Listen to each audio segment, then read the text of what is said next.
This is a short video on calculating factorials with a for loop. First of all, we have to understand what a factorial is.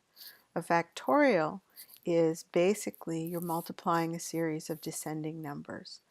And it is denoted with a number and then the exclamation mark after it. As an example, if I were doing 4 factorial, I would do 4 times 3 times 2 times 1. So the question is, how do we do this with a for loop? Well, let's start with a utility variable. I've named the utility variable fact underscore sum because it's going to be the sum of the factorial, and it always starts at 1. This starts at 1 because we are multiplying. If we started at 0 and we kept multiplying, we would simply get 0. So for this, we're going to use a for loop. A for loop because we have a finite range. We know the beginning is 0. We know the end is going to be our variable n.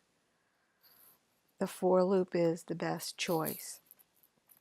We have counter, which is a utility variable created inside the loop for us by the for loop.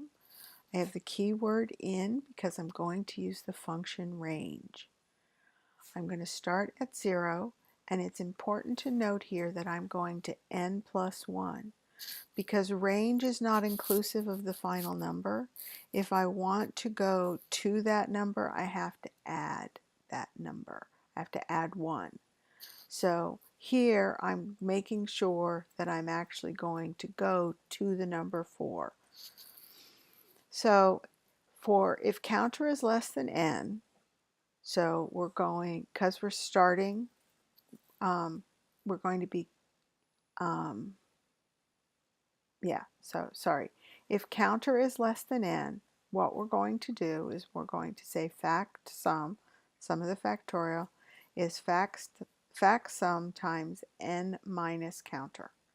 So this will simply go backwards in our calculation, and it will allow us to calculate from 4 to 3 times 2 times 1, because that's what we want to do. We want to say 4 times 3 times 2 times 1. So let's see what happens when I run this program. Well, let me take this one out, and let me go back to factorial, and let me run current. So I get the number 24. So let's make sure that's right. 4 times 3 is 12, times 2 is 24, times 1 is 24. So that's correct. So let's change this to 5 and make sure that everything runs okay. And this is 120.